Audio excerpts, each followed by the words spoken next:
Hello students, मैं विकास कुमार आप सभी का welcome English classes and arts classes में स्वागत करता हूं। तो आइए हम लोग पढ़ना शुरू करें।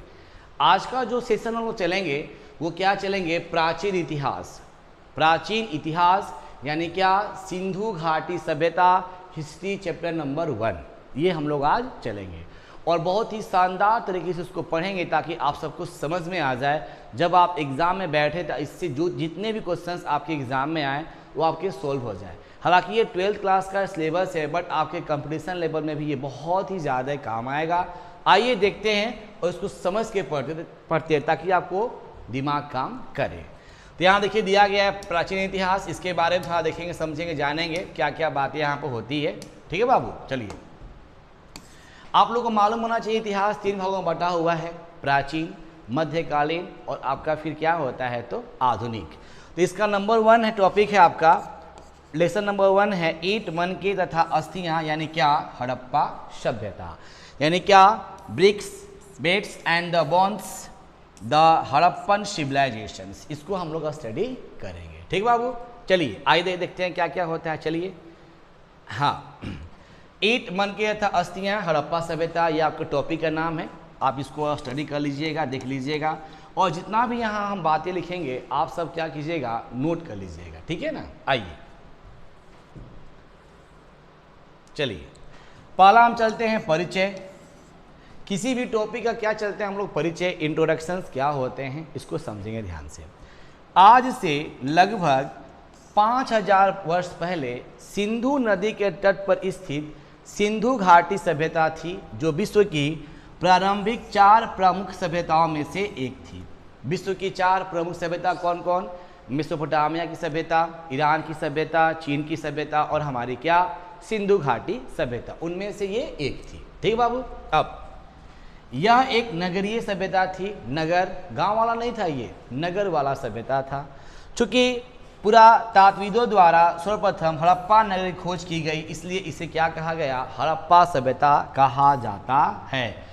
एग्जाम में क्वेश्चन आता है आपका कि हड़प्पा सभ्यता किसे कहते हैं, तो आप बोल सकते हैं आज से लगभग 5000 वर्ष पहले सिंधु नदी के तट पर एक सिंधु घाटी सभ्यता हुआ था और विश्व की 4 प्रमुख सभ्यताओं में ये एक था। ठीक है ना। अब पुरातात्विदों ने इसका क्या किया, हड़प्पा नगर का खोज किया, इसलिए इसे क्या कहते हैं, हड़प्पा सभ्यता के नाम से हम लोग जानते हैं। ठीक बाबू, ये हो गया परिचय। अब उसके बाद आइए देखते हैं फिर क्या होता है। चलिए,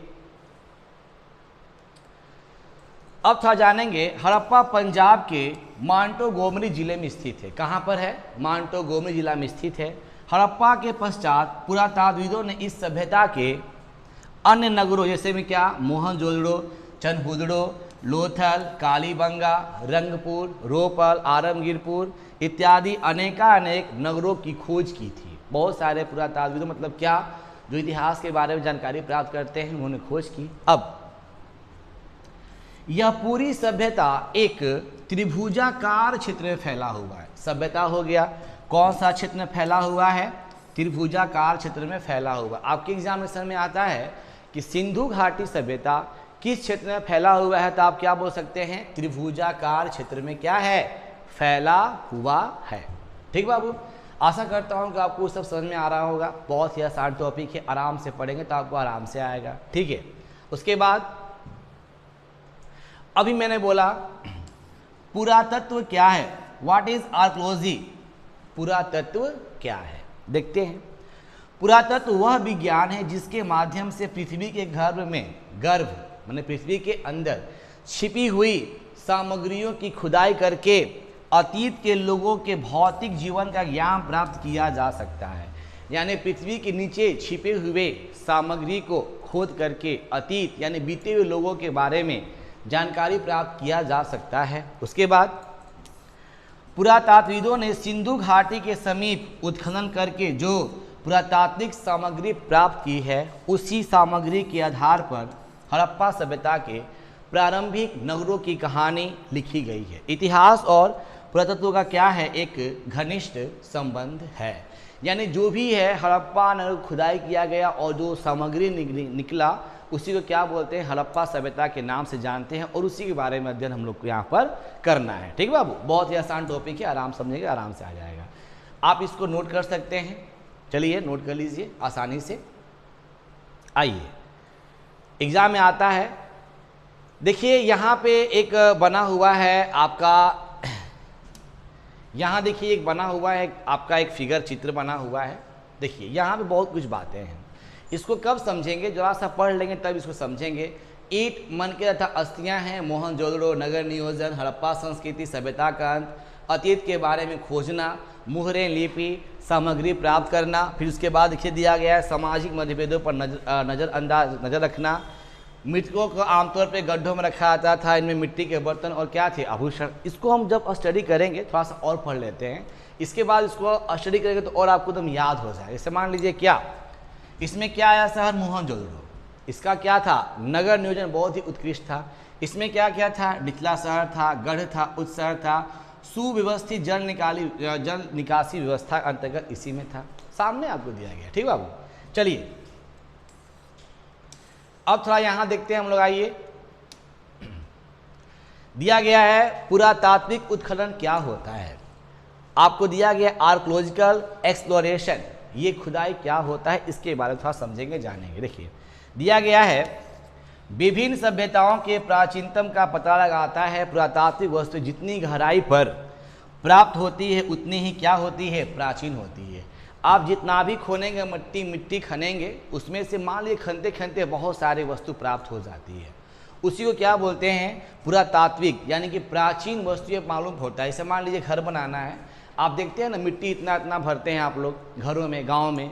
अब मान लीजिए खुदाई क्रम में कुछ वस्तु प्राप्त हो गई, आप अंदाज लगाते हो, लग रहा वस्तु लग रहा है कि 10 सालों से है, 50 सालों से है, 100 सालों से है, ये बात होती है यहाँ पे। अब उसके बाद आइए देखते हैं फिर क्या है। यहाँ पर देखिए दिया गया है 15 जनवरी 1784 ईस्वी को विलियम जोन्स, बड़ा इंपॉर्टेंट है, इसको थोड़ा सा देख लीजिएगा।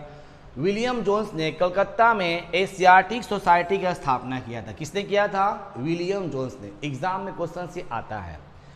यहीं से भारत में भारत का इतिहास जानने हेतु पुरातात्विक अन्वेषण का आरंभ हुआ है, यानी भारत का इतिहास जानने के यहाँ से शुरू होता है। कहाँ, कब, 1784 में, ठीक है बाबू। अब आपको ये कहा जाता था इस तरह से, तो कुछ समय के बाद कि भारत की खोज किसने किया था, वास्को डी गामा, आप लोगों को नाम मालूम होगा, वास्को डी गामा ने खोज किया था, ठीक है ना। कब किया था, तो 1498, 17 मई 1498 को। जस्ट देखिए यहाँ पर मतलब ये बातें होना शुरू हो रहा है, ठीक है ना। अब 1861 ईस्वी में भारत के पुरातत्व विभाग की स्थापना हुई। ये क्वेश्चन एग्जाम पूछता है कि भारत के पुरातत्व विभाग की स्थापना कब हुई, 1861 में। कनिंघम महोदय को इसका डायरेक्टर नियुक्त किया गया था। तो एग्जाम में आता है आधुनिक भारत के डायरेक्टर कौन थे, तो अलेक्जेंडर कनिंघम। क्या बोलेंगे, अलेक्जेंडर कनिंघम। बहुत ही आसान है, आराम से बन जाए टॉपिक। चलिए उसके बाद देखते हैं चैंपियन, आप इसको नोट कर लीजिए। यहां देखिए सन 1902 ईस्वी में sir John Marshall director general बने थे। कौन, जॉन मार्शल, यही इंपॉर्टेंट फैक्ट है यहाँ पे। इन्हीं के समय राय बहादुर दयाराम साहनी ने उत्खनन द्वारा हड़प्पा स्थल की खोज की। यानी क्वेश्चन आता है हड़प्पा स्थल खोज किसने किया था, राय बहादुर साहनी ने।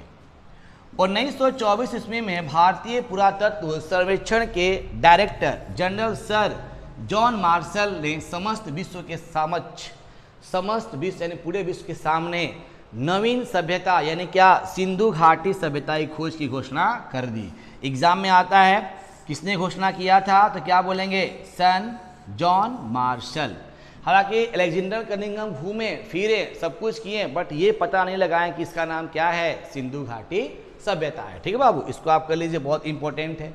पूरे विश्व के सामने ये क्या बोलें कि ये क्या है, सिंधु घाटी सभ्यता। किसने बोला, तो जॉन मार्शल ने बोला। ठीक बाबू, अब उसके बाद आइए देखते हैं हम लोग, बहुत इंपॉर्टेंट फैक्ट यहाँ पर है। चलिए यहाँ देखिए क्या कहता है, यहाँ पे देखते हैं थोड़ा सा हम लोग, आइए देखते हैं क्या कहता है कि हड़प्पा सभ्यता की खोज की कहानी। हड़प्पा सभ्यता की खोज की कहानी में क्या क्या बातें होता है, इसको थोड़ा सा हम लोग जानेंगे। हड़प्पा सभ्यता की खोज की कहानी क्या क्या है, आइए थोड़ा इसको देखते हैं। आइए कैसे कैसे खोजता है। A story of the discovery of Harappan civilisation, यानी कैसे खोज हुआ इसका, आइए देखते हैं। 1826 ईस्वी में सर्वप्रथम हड़प्पा टीले का उल्लेख चार्ल्स मेसन द्वारा किया गया था। हड़प्पा टीले का उल्लेख किसने? चार्ल्स मेसन ने। जो जो हम कर रहे हैं आप नोट करते चलेंगे। अब 26 के बाद फिर क्या? 1856 में कैसे इसकी कहानी होती है। कराची से लाहौर तक क्या रेल बिछाने के दौरान हुई खुदाई में जॉन ब्रेटन एवं क्या विलियम बर्टन नामक अंग्रेजों को कुछ पुरातात्विक अवशेष प्राप्त हुए। अब मेरी बात थोड़ा सुनेंगे ध्यान से। यहाँ देखिए दिया जॉन ब्रेटन और विलियम ब्रेटन। विलियम बर्टन बोल सकते हैं, ब्रेटन आपके हैं। दो अंग्रेजी थे, दोनों भाई थे। एक का नाम क्या था? जॉन, और एक का क्या नाम था? विलियम था। जॉन और विलियम दो भाई थे। वो क्या कर रहे थे कि रेल की क्या जी पटरी बिछा रहे थे। बिछाने के क्रम में उन्हें कुछ अवशेष प्राप्त हुए, ठीक है ना। अब 1873 में जनरल कनिंघम को अभी कुछ हड़प्पाई वस्तुएं प्राप्त हुई। कुछ वस्तुएं प्राप्त हुई कब? 1873 में। 1912 में J.F. फ्लिक महोदय ने यहाँ प्राप्त पुरातात्विक वस्तुओं के आधार पर एक लेख लिखा। कनिंघम एवं फ्लिक महोदय हड़प्पा सभ्यता के महत्व का मूल्यांकन करने में क्या रहे? समर्थ रहे। अलेक्जेंडर कनिंघम भी घूमे और फ्लिक भी घूमे, बट ये नहीं बता पाए कि यहाँ पर क्या है? हड़प्पा सभ्यता है। अब कैसे खोजे बाबू, आइए देखते हैं। इसको एक बार नोट कर लीजिए, बहुत ही आसान है। एक बार मन से पढ़ लीजिएगा, आपके दिमाग में बातें क्या हो जाएंगी? छप जाएगी। आइए यहां देखिए चैंपियन, यहां देखिए बहुत इंपॉर्टेंट फैक्ट है। दयाराम साहनी ने 1921 में पाकिस्तान के पंजाब प्रांत में क्या किया था? रावी नदी के तट पर स्थित हड़प्पा नामक स्थल पर पुरातात्विक उत्खनन किया और हड़प्पाई मोहरे प्राप्त की। क्वेश्चन पूछता है हड़प्पा की खोज किसने किया था? तो दयाराम साहनी। कब? 1921 में। किस नदी पर? रावी नदी के तट पर। इसका ट्रिक होता है। ट्रिक क्या? आइए थोड़ा देखते हैं ट्रिक। अब क्या है कि बहुत सारे चोर लुटेरे आ गए, लगते हैं हड़पने लगते हैं। हड़पने के क्रम में उसे बोले यार उतना मत हड़पो, थोड़ा सा क्या करो? दया कर दो। क्या कर दो? दया कर दो। उसी दया को क्या बोलते हैं? दयाराम साहनी। अच्छा, नदी के बारे में थोड़ा सा आते हैं, देख लेते हैं क्या नदी है। तो क्या है कि हड़प्पा, हड़प्पा मतलब क्या है? हड़पना। रावण ने सीता को हड़प लिया, यानी रावण, रावी, रावण, तो रावी से आपका रावण संश्लेषण होता है, आपके वस्तु नाम बोध होता है, सिंपल बात होती है। अब फिर एक साल के बाद दूसरे ही वर्ष 1922 में राखल दास बनर्जी ने क्या किया था? मोहनजोदड़ो की खोज कर दी। यह स्थान पाकिस्तान के सिंध प्रांत के लरकाना जिले में सिंधु नदी के तट पर स्थित है। आप पहली बार जानेंगे यह प्रांत कहाँ है, तो लरकाना जिले में सिंधु नदी के तट पर क्या है? स्थित है। तो जाहिर सी बात है, ये कहता है कि मोहनजोदड़ो की खोज किसने किया था? राखल दास बनर्जी। मोहन ने क्या किया? हाथ को जोड़ लिया। जोड़ने को बोला है क्या? रख लो दास राखल दास, रख लो दास राखल दास। कौन नदी? सिंधु नदी। तो किसके सामने हाथ जोड़ा था? साधु सिंधु, साधु सिंधु। आराम से उसको पढ़ेंगे तो याद हो जाएगा। अब यहाँ देखेंगे, पिगट महोदय ने हड़प्पा एवं मोहनजोदड़ो को एक विस्तृत साम्राज्य की जुड़वा राजधानी बनाई। क्या बनाई? जुड़वा राजधानी बनाई। और इनके बीच की दूरी 670 किलोमीटर है, दोनों के बीच। क्या क्या? तो जुड़वा राजधानी का किसके बीच के अंतर? तो आपको देखिए दिया गया है हड़प्पा और मोहनजोदड़ो, दोनों की बीच की दूरी कितनी है? 670 किलोमीटर। चलिए, आशा करता हूं कि आप लोगों को समझ में आता होगा। आपसे रिक्वेस्ट है इसको जरा सा आप लिख लीजिए, समझ लीजिए, ठीक है ना। अब उसके बाद देखते हैं क्या होता है। आइए, आशा कर रहा हूं कि आप लोगों को समझ में आता। विस्तार, विस्तार, एक एक पॉइंट आपके दिमाग में छाप देंगे विद्यार्थी लोग, है ना। जरा सा भी दिक्कत नहीं होगा और आप इसको मन से नोट से कर लीजिए। एक क्वेश्चन इससे हटने वाला नहीं है। ए टू जेड ऑब्जेक्टिव आपके दिमाग पर छप जाएगा। यहाँ देखिए हड़प्पन यानी हड़प्पा सभ्यता का विस्तार, एक्सटेंशंस ऑफ हड़प्पन सिविलाइजेशंस। आइए देखते हैं विस्तार कितना उसका होता है। चलिए, रंगनाथ राव महोदय के अनुसार हड़प्पा सभ्यता का विस्तार पूर्व से पश्चिम, यहाँ देखिए पूर्व से पश्चिम, कहाँ से? पूर्व से पश्चिम, यानी याद कर लेना है कि किस दिशा में है हड़प्पा सभ्यता का विस्तार? पूर्व से पश्चिम। इधर आपका पूर्व, इधर आपका क्या है? पश्चिम है। आपके सामने, मुख के सामने पूर्व हो गया, जिस आप इधर डायरेक्शन आपके सामने खड़े हैं, उधर आपका क्या हो जाएगा? तो पश्चिम हो जाएगा। 1600 किलोमीटर एवं उत्तर दक्षिण कितना है? तो 1100 किलोमीटर है, यानी इतना बड़ा हड़प्पा सभ्यता है। ठीक है, अब यह सभ्यता एक क्या है? त्रिभुजाकार क्षेत्र में फैला हुआ है, जिसका क्षेत्रफल कुछ समय पूर्व विद्वानों ने लगाया कितना इसका था? आइए देख लेते हैं हम लोग। देखिए ध्यान से, इकाई, दहाई, सैकड़ा, हजार, 10,000, लाख, 10 लाख, यानी क्या? 12,99,600 वर्ग किलोमीटर बताया, इतना में आपका फैला था। आज पहली बार आप देख रहे हैं चीज़ को कि 12,99,600 वर्ग किलोमीटर तक फैला था। क्या? हड़प्पा सभ्यता। ठीक चैंपियन, आइए आगे बढ़ते हैं हम लोग। विस्तार, देखिए टॉपिक बाय टॉपिक पढ़ना हम लोग को है। अब देखिए यहाँ पे शानदार आपके सामने आ गया टॉपिक, इससे क्वेश्चन एग्जाम आता है और यही नहीं कंपटीशन एग्जामिनेशन में भी आता है। तो एक सेट बनाकर चलते हैं ताकि आपको समझ में आ जाए और बहुत ही आसान लगे।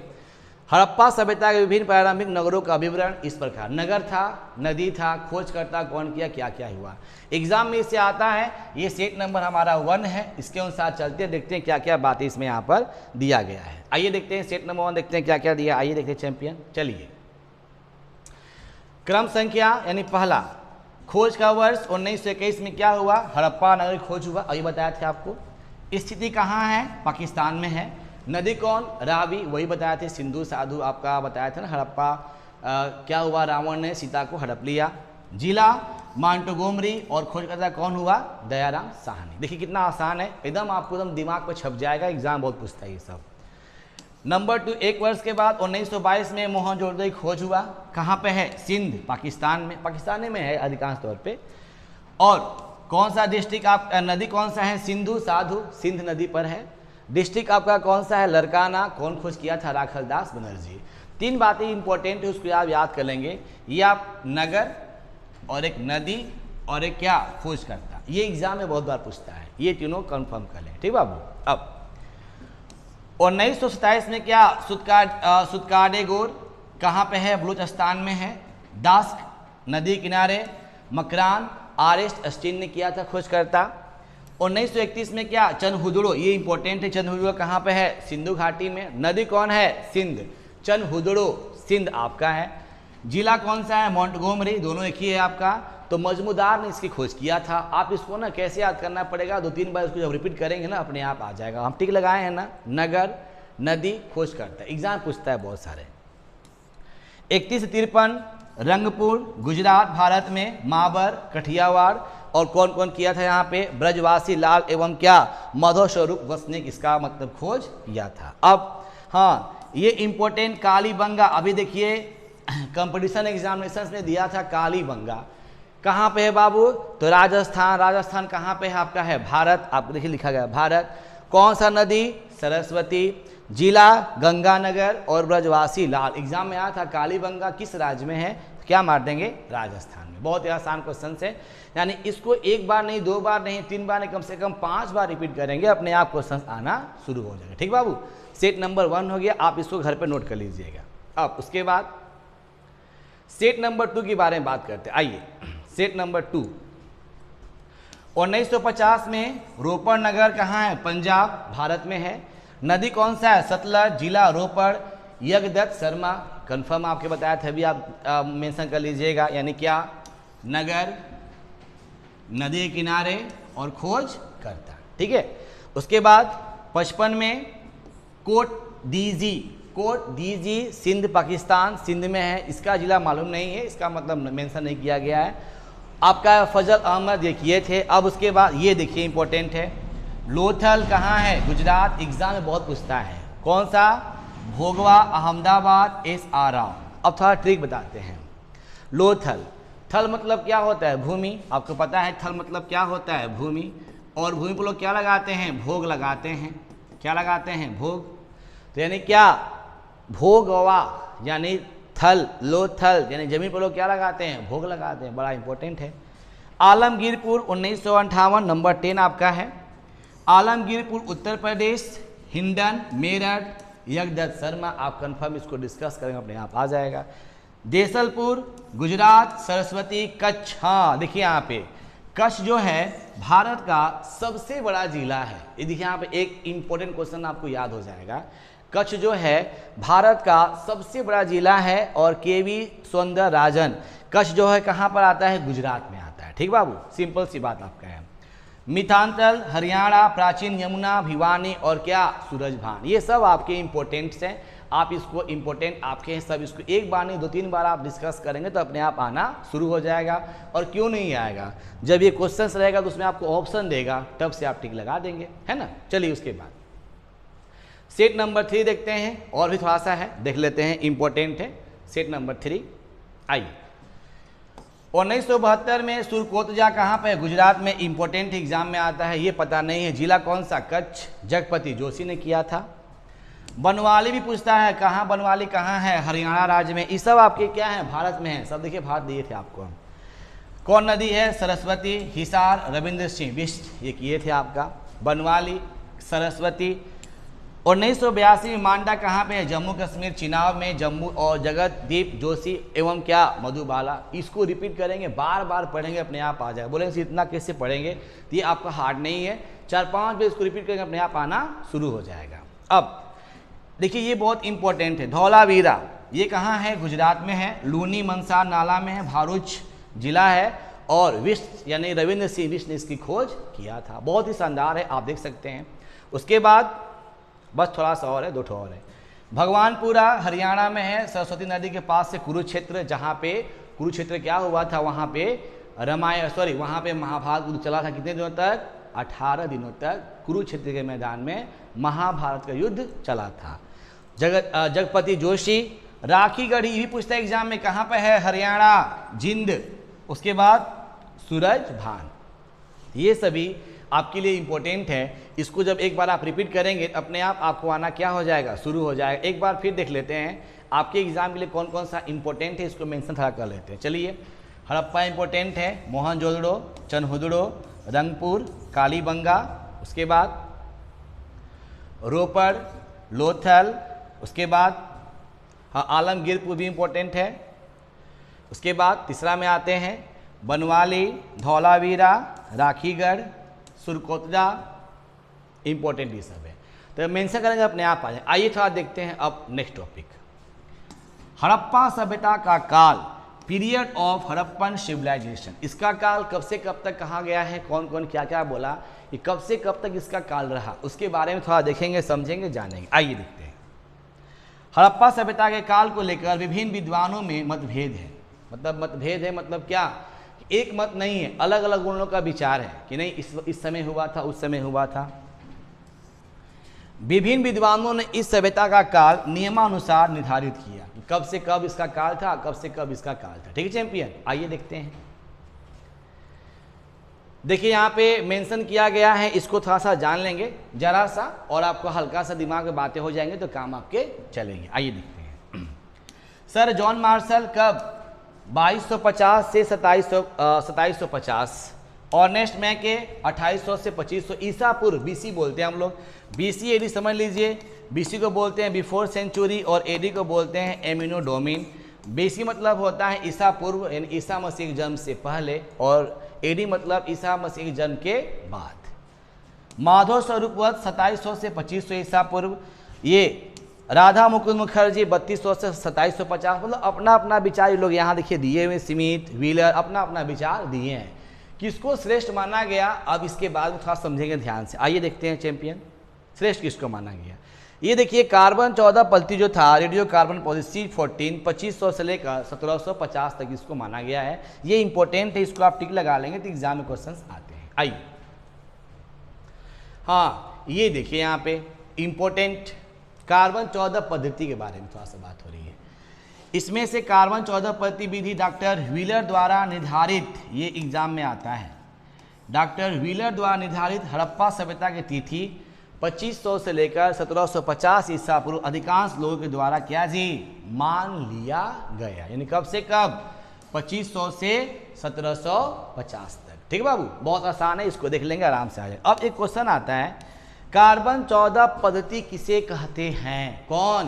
कार्बन 14 पद्धति किसे कहते हैं? बहुत ही आसान है, आइए। तिथि यानी डेट, दिन यानी कि डेट मतलब किस डेट में ये सब बातें हुआ था, वर्ष में हुआ था। तिथि निर्धारण करने की वैज्ञानिक विधि को कार्बन 14 पद्धति कहा जाता है। एग्जाम में आता है, कार्बन 14 पद्धति किसे कहते हैं? तिथि निर्धारण की वैज्ञानिक विधि को कार्बन 14 पद्धति कहा जाता है। बहुत आसान आपके हैं। इस विधि की खोज कौन किया था? इस विधि की खोज अमेरिका के प्रख्यात रसायन शास्त्री B.F. लीवी द्वारा सन 1946 में किया गया था। 1946 में किया गया था। बहुत ही आसान टॉपिक बाबू है, आराम समझिएगा, आराम से सब आएगा, हार्ड आपके नहीं है, ठीक है ना।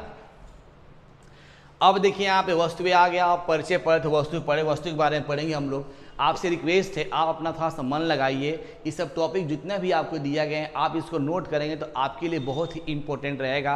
कहीं कुछ करने की जरूरत नहीं है। आप देखिए सामने लिखा गया है हिस्ट्री नंबर 1, एक एक बारीकी चीज़ लिखे हैं। आपके कंपटीशंस, आपके 12th क्लास सब में इंपॉर्टेंट आपके हैं। हड़प्पा नगरों की प्राप्त वस्तुएं, जब खुदाई हुआ तो बहुत सारे नगर मिला, बहुत सारे आपकी वस्तु मिला। अब यहाँ देखिए क्या है, things found from Harappan cities. आइए देखते हैं। पुरातात्विदों ने हड़प्पा सभ्यता के विभिन्न स्थलों से पुरातात्विक उत्खनन द्वारा विभिन्न वस्तुएं प्राप्त किया। क्या क्या वस्तु था आइए देखते हैं। बहुत ही शानदार टॉपिक चल रहा है बाबू, आपसे रिक्वेस्ट है थोड़ा सा मन से पढ़ेंगे तो आ जाएगा सब। आइए देखते हैं, चलिए। हड़प्पा सभ्यता से कुछ प्रमुख शहरों के नियमानुसार सामग्री प्राप्त हुई। सामग्री में क्या क्या है, एग्जाम में क्वेश्चन बहुत बार आया है, एक बार इसको देखेंगे, शानदार आपके सामने है। चलिए, पहला है मोहनजोदड़ो। मोहनजोदड़ो कैसी भाषा है? सिंधी भाषा का शब्द, एग्जाम में आता है। मोहनजोदड़ो किस भाषा का शब्द, तो क्या बोलेंगे? सिंधी भाषा शब्द है, जिसका अर्थ क्या होता है? मृतकों का टीला होता है। ये एग्जाम में कन्फर्म पूछ देता है, ठीक है ना। इसके बारे में थोड़ा सा, मोहनजोदड़ो के आसपास की भूमि बड़ी क्या होती थी? उपजाऊ होती थी। इसे सिंध का बाग भी कहा जाता था। और आप बताइए मोहनजोदड़ो की खोज किसने किया था? तो आपने क्या बोला था? राखल दास बनर्जी, अभी लिखवाया था मैं आपको। अब यहाँ से जो वस्तु प्राप्त है, यहाँ से जो वस्तु प्राप्त है, कौन कौन वस्तु प्राप्त है, इसके बारे में थोड़ा सा हम लोग देख लेंगे। आइए, यहाँ से 1398 मुहरे, पुजारी का सिर, मोम के सांचे, कांस की नर्तकी, एग्जाम में बहुत पूछता है चैंपियन, जिसको हम सर्कल करेंगे, आप लोग उसको नोट कर लीजिएगा। सभागार भी मिला था। सीप का मोती का पैमाना भी मिला था। कहाँ? मोहनजोदड़ो से। सूती कपड़े के अवशेष मिले थे। पानी का जहाज भी मिला था। हाथी का कपाल भी था। शिलाजीत जो खाकर लोग क्या होते हैं? स्तंभ होते हैं। गाड़ी के पहिए मिले थे। मेसोपोटामिया की मोहरें मिली थी। दाढ़ी वाले मनुष्य की प्रतिमा मिली थी। हाँ, ये क्वेश्चन आता है। हाथी दांत के तराजू, यानी हाथी के दांत की तराजू, पशुपति की मुद्रा आदि वस्तुएं प्राप्त हुई थी। ये बहुत ही इंपॉर्टेंट है, जिसको सर्कल किए हैं वो एग्जामिनेशन में बार बार क्वेश्चंस आया हुआ है। इसको आप देख लें, क्वेश्चन पूछ देता है, कांस की नर्तकी कहाँ मिला था? चनहुदड़ो, मोहनजोदड़ो, लोथल और आपका दिया गया कालीबंगा। तो क्या मारेंगे? मोहनजोदड़ो। बहुत आसान है। चलिए, एक हमारा हो गया। अब उसके बाद बात करते हैं हड़प्पा। यहाँ से स्त्रियों के लघु आपका मूर्तियाँ, स्त्री की मूर्ति, गर्भ से पौधा निकलता हुआ, ये इंपॉर्टेंट है, वो दिखाया गया है, ठीक है ना। हड़प्पा से पत्थर के शिश्न एवं योनि, पत्थर के शिश्न एवं योनि भी मिला था। ठोस पहिए वाली गाड़ी, प्रसाधन मजूसा यानी कि RH 37 कब्रिस्तान, ये भी इंपॉर्टेंट है। RH 37 कब्रिस्तान कहाँ मिला था? हड़प्पा में मिला था। लकड़ी का हल, ये भी इंपॉर्टेंट है, कहाँ मिला था? हड़प्पा में। लेख युक्त बर्तन, मुखौटे, संग का बैल, तांबे की मुहरें, जौ गेहूं की भूसी, ये बड़ा इंपॉर्टेंट है बाबू। जौ गेहूं की भूसी कहाँ मिला था? हड़प्पा में। मटर एवं तिल की खेती के प्रमाण एवं खरगोश के चित्र वाली मुद्रा मिली थी। कहाँ पर? हड़प्पा में। जिसको सर्कल किए हैं आप इसको नोट कर लेंगे ना तो बहुत आपके इंपॉर्टेंट रहेगा, याद हो जाएगा, ठीक है चैंपियन। अब उसके बाद आइए देखते हैं थोड़ा सा हम लोग यहाँ पर चनहुदड़ो से क्या क्या मिला था? चनहुदड़ो से क्या क्या मिला था? आइए, यहाँ से मनके बनाने कारखाना इंपॉर्टेंट है। मनके बनाने कारखाना, अलंकृत हाथी, श्वान, पीतल का बत्तख, लिपस्टिक, लिपस्टिक समझते हैं ना आप लोग? नहीं समझते हैं? अच्छा समझ लेंगे बाबू, लिपस्टिक, तराजू एवं बैलगाड़ी इत्यादि मिले हैं। यह मोहनजोदड़ो से बहुत ही कम दूरी, यानी उस समय बहुत कम दूरी, यानी क्या 128 किलोमीटर की दूरी पर था। कहाँ पे? चनहुदड़ो। 3 बातें हो गई, मोहनजोदड़ो, हड़प्पा और फिर क्या? चनहुदड़ो। बहुत ही आसान है, अगर आप इसको अच्छे से ध्यान में रख लिख लेंगे ना तो आपको याद हो जाएगा, और बहुत ही इंपॉर्टेंट आपको दिया गया यहाँ पे। आइए उसके बाद देखते हैं। यहाँ देखिए फटफट आपके सामने सब आ रहा है। लोथल, यहाँ से फारस की मुहरे, धान के बाजरे की खेती के प्रमाण, आटा पीसने वाली चक्कर, ये इंपॉर्टेंट है, एग्जाम में आता है। कहाँ मिला था? क्या बोलेंगे? लोथल। हाथी दांत का पैमाना, ये भी इंपॉर्टेंट है, हालांकि मोहनजोदड़ो में भी था। मनकों का कारखाना, कुत्ते की मूर्ति, बकरी की हड्डियाँ, 3 युगल, शवाधान, ये इंपॉर्टेंट है, देखिए शवाधान, एवं गोदी, ये एग्जाम में बहुत बार आया था। गोदी क्या है? एक बंदरगाह है। कहाँ पर है? लोथल में। एग्जाम में आया था कि बंदरगाह सिंधु घाटी सभ्यता में कहाँ पे था, तो क्या मारेंगे? लोथल। गोदी का नाम इसका था, और इसका क्या बोलते हैं? बंदरगाह। ठीक है चैंपियन, जिसको सर्कल कर रहे हैं आप इसको कर लेंगे तो बहुत ही इंपॉर्टेंट। फारस की मुहरे भी इंपॉर्टेंट है, सब लिख लेना है ताकि आपका दिमाग काम करे। कालीबंगा, देखिए यहाँ पे, यहाँ से अग्निकुंड इंपॉर्टेंट, बेलनाकार मुहरे भी इंपॉर्टेंट, अलंकृत फर्श, तांबे की बैल की मूर्ति, यहाँ देखिए लकड़ी की नाली, कालीबंगा मिला था। नक्शासीदार ईंटें, मस्तिष्क सोथ, बीमारी वाला कपाल, हाँ ये इंपॉर्टेंट है। हल से जूते खेत, जोते हुए खेत के साक्ष्य, एवं भूकंप, प्राचीनतम प्रमाण मिले थे। भूकंप, ये भी एग्जाम में है, हो सकता है कि एग्जाम में आ जाएगा। भूकंप का प्रमाण सिंधु घाटी सभ्यता में कहाँ मिला था? मोहनजोदड़ो, हड़प्पा, लोथल या कालीबंगा? क्या मार देंगे? तो कालीबंगा। इंपॉर्टेंट आपके हैं, बहुत आसान है। अब आप लोग से रिक्वेस्ट है, आप लोग इसको थोड़ा सा अच्छा से लिखिए, समझिए, बनाइए, आसानी से क्वेश्चंस क्या हो जाएंगे? बन जाएंगे। बनावली, बनवाली इसको बोल देंगे, बनावली बोलते हैं हम लोग। यहाँ से चक्राकार अंगूठियाँ, नाक एवं कान की बालियाँ, मछली पकड़ने का कांटा, आप लोग मछली पकड़ते हैं ना, डालते हैं बंसी और कांटा डालते हैं और मछली पकड़ ऐसे मार लेते हैं, जैसे बात है, आप लोग मार रहे होंगे। एवं मिट्टी के बने खिलौने, ये इंपॉर्टेंट है, मिट्टी के बने खिलौने इत्यादि यहाँ से मिले हैं। कहाँ से? तो बनावली से मिले हैं। ठीक बाबू, उसके बाद हाँ यहाँ देखिए दिया गया है कुछ महत्वपूर्ण तथ्य एवं उसके चित्र, कुछ यहाँ पे चित्र दिखाई देंगे और कुछ यहाँ बातें होंगी जो आप इसको देख लेंगे। ठीक बाबू, आइए। साक्ष्य, लोथल में एक गोदी यानी डाक यार्ड मिला था। देखिए लोथले में मिला था डाक यार्ड, साथ ही फारस कुछ मुहरे मिली। कालीबंगा में बेलनाकार मुहरे मिली। बेलनाकार मुहरे कहाँ पर है? मेसोपोटामिया की विशेषता थी आपका बेलनाकार मुहरे। इंपॉर्टेंट फैक्ट यहाँ पे है। अब यहाँ देखिए तरह से देखिए, साक्ष्य नंबर 2 भी देखिए दिखाया गया है यहाँ पे। साक्ष्य नंबर 2 में चनहुदड़ो से एक बैलगाड़ी के साक्ष्य मिला है।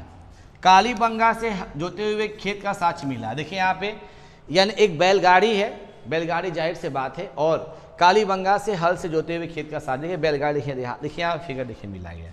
यह हालांकि खिलौना ही है, लेकिन ये साक्ष्य मिला हुआ है, जाहिर सी बात है, आप इसको देख सकते हैं एक बार। ये साक्ष्य क्या है? तो मिला हुआ है। ठीक है चैंपियन, आइए देखते हैं एक बार इसको। हाँ देखिए, देखिए आपका साक्ष्य यहाँ देखिए मिला हुआ है, सिंपल सी बात आपका। देखिए सब कुछ दिया गया है टू जेड, है ना, तो इसको आप समझ लेंगे तो बहुत ही आसान रहेगा। उसके बाद यहाँ देखिए साक्ष्य नंबर 3, कुछ स्थानों से पक्की मिट्टी से बना हुआ वृषभ की मूर्ति मिली है। देखिए गेंडा आपको दिया गया है। एक स्थान से में चित्र में दिखाई गई पक्की मिट्टी खिलौना गाड़ी मिली है। इसके अनुमान लगाया जा सकता है कि हड़प्पा सभ्यता में बैलगाड़ी चलती होगी, बैलगाड़ी, और जो सामान ढोने का कार्य करती होगी। इससे आंतरिक व्यापार का संकेत मिलता है, यानी कि क्या एक जगह से दूसरी जगह क्या जी व्यापार भी होता था। बहुत ही आसान यहाँ पर देखिए, यहाँ पर सब कुछ आपका फिगर के माध्यम से बताया गया है। उसके बाद यहाँ देखिए इंपॉर्टेंट जो एग्जामिनेशंस में आते हैं, साक्ष्य नंबर 4, हड़प्पा सभ्यता के जब खुदाई हुआ अधिक संख्या में क्या नारी की मूर्तियाँ मिली। मोहनजोदड़ो से धातु की बनी एक मूर्ति मिली।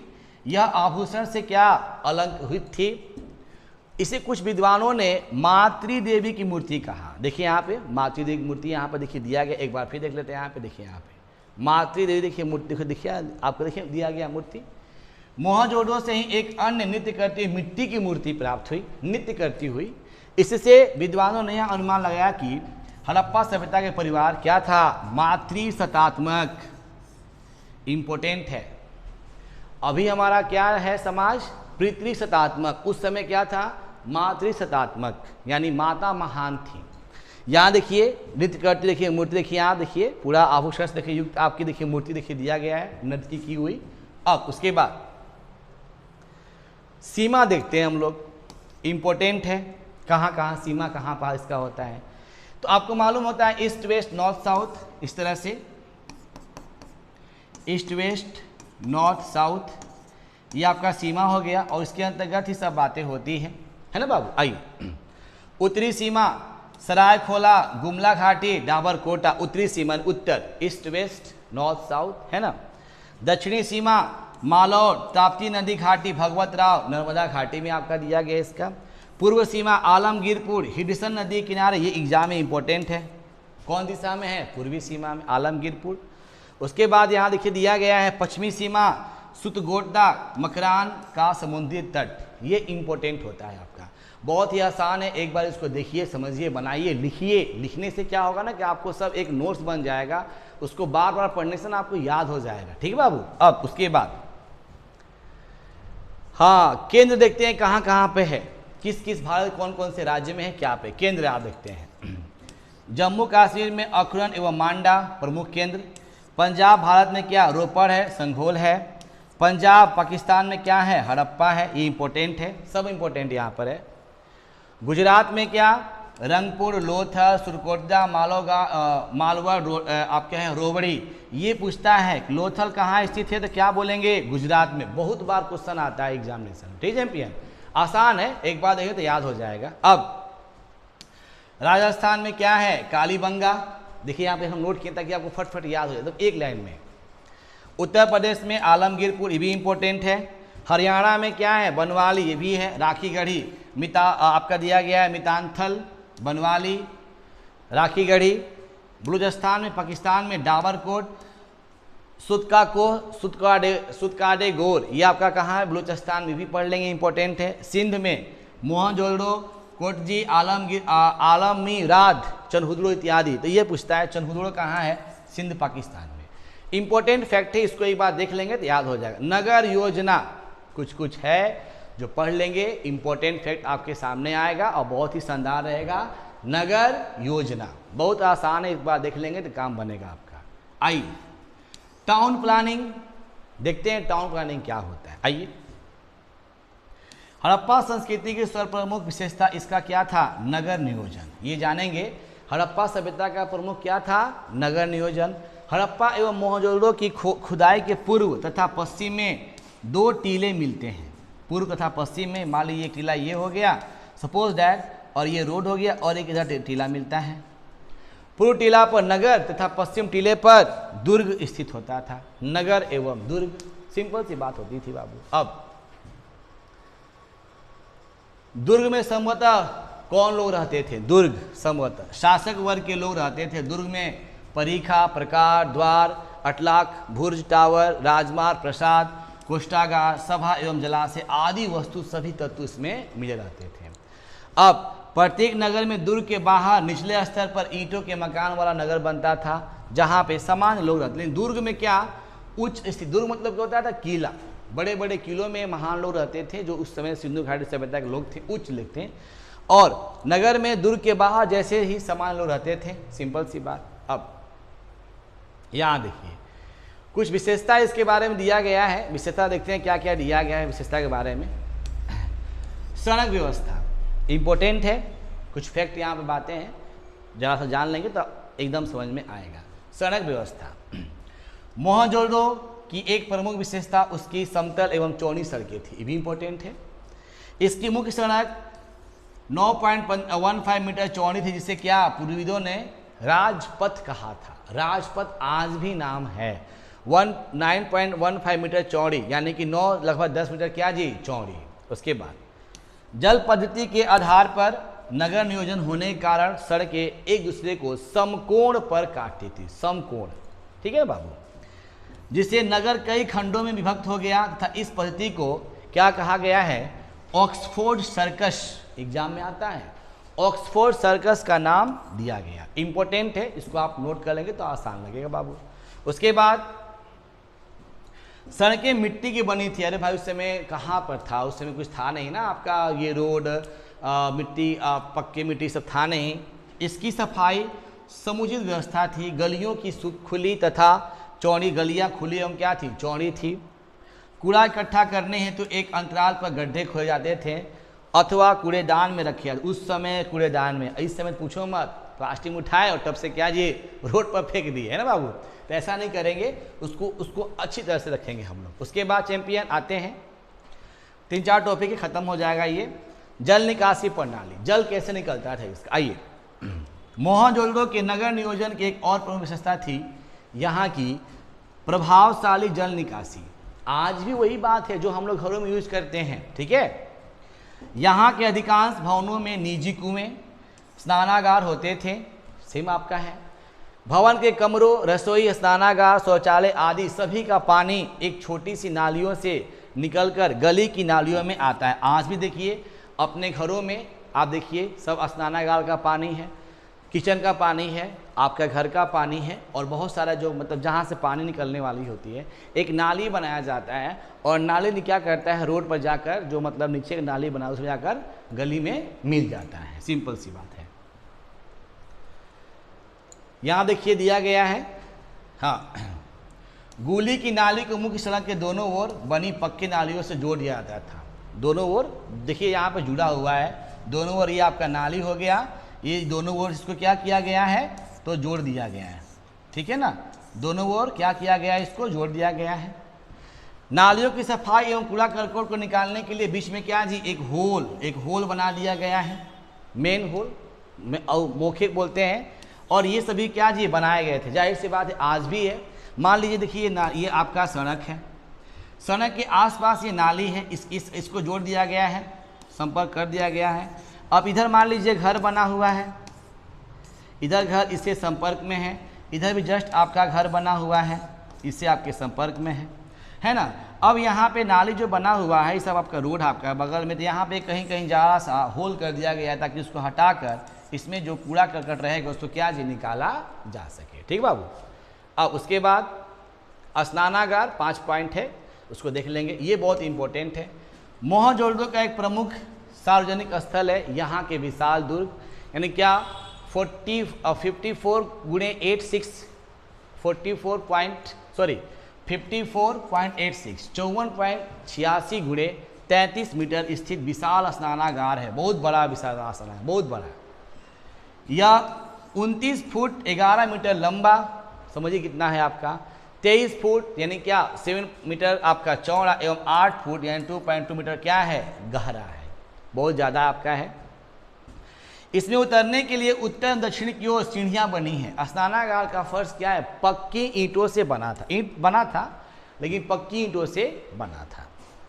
इस विशाल स्नानागार का उपयोग क्या दिया गया है, अनुष्ठानिक स्नान, यानी अनुष्ठानिक मतलब कि पूजा पाठ का स्नान करने के लिए वहाँ लोग करते थे, होता था। स्नानागार के चारों ओर कमरे एवं क्या थे, बरामदे थे। कहाँ पर, तो स्नानागार ये कहाँ है, मोहनजोदड़ो। एग्जाम में आता है, सिंपल क्वेश्चन आता है, फर्स्ट से बना लेंगे। मार्शल महोदय ने इसी कहानी से क्या जी तत्कालिक विश्व का आश्चर्यजनक निर्माण बोला था, किसको, स्नानागार को। तो ये बहुत ही आसान है। अब एक आ जाते हैं अन्नागार। मोहनजोदड़ो में ही 45.72 यानी 72 मीटर लंबा एक अन्नागार बना था। 22.8 मीटर चौड़ा एक अन्नागार मिला है, ये कंफर्म आपका बहुत ही इंपॉर्टेंट है। अन्नागार पूछता है एग्जाम में। हड़प्पा के दुर्ग में 12 धान्य कोठार खोजे गए थे। धान्य मतलब जहाँ पे अनाज रखे जाते थे। कतारों में 6 की संख्या में है। ये धान्य कोठार ईंटों के चबूतरे पर होते थे। प्रत्येक का आकार 15.23 गुणे 6.9 मीटर भी होता था। अब देखिए यहाँ पे सिंपल सी बात, अन्नागार में हवा जाने की व्यवस्था थी। भाई हवा जाएगा तब तो अन्न रहेगा, नहीं तो फिर कहाँ से रहेगा। अन्नागार का सुदृढ़ आकार प्रकार, हवा का आने जाने की व्यवस्था बहुत ही उत्कृष्ट थी। इसमें अन्न भरने की व्यवस्था निसंदेह उच्च कोटि की थी, यानी बहुत ही अच्छा यहाँ पर अन्नागार था। ये 4 तक हो गया बाबू। और ये 5वां ईंट के बारे में छालते चलिए। हड़प्पा संस्कृति के नगरों में पकाई हुई ईंटों का प्रयोग भी किया गया था। सही बात है। नगर नियोजन की अद्भुत यानी अद्भुत विशेषता थी। ईंटों क्या थे? चतुर्भुजाकार थे, यानी ईंट इस तरह से थे, चतुर्भुजाकार थे, है ना बाबू। जाहिर सी बात है, आप देखिएगा आपका ईंट इस तरह से होता है, सिंपल सी बात है। अनुपात में 1:2:3 के अनुपात में होता था, यानी 1:2:3 के अनुपात में था आपका था। तो ये सभी वहाँ की विशेषता थी नगर नियोजन की, जो बहुत ही इंपॉर्टेंट है। अब यहाँ देखिए दिया गया है हड़प्पा सभ्यता के जीवन का स्वरूप। तो हड़प्पा सभ्यता के जीवन का स्वरूप अगले हम टॉपिक में पढ़ेंगे, भाग 2 में पढ़ेंगे। आप सबसे रिक्वेस्ट है इसको पढ़ना ना भूलेंगे आप लोग। स्वरूप, यहाँ के जीवन का स्वरूप कैसा था, इसके बारे में डिस्कस करेंगे। So thanks for watching this video. देखने के लिए आप सबको धन्यवाद। मस्त रहिए, बिंदास रहिए, जीवन में आगे बढ़ते। Thank you for all guys.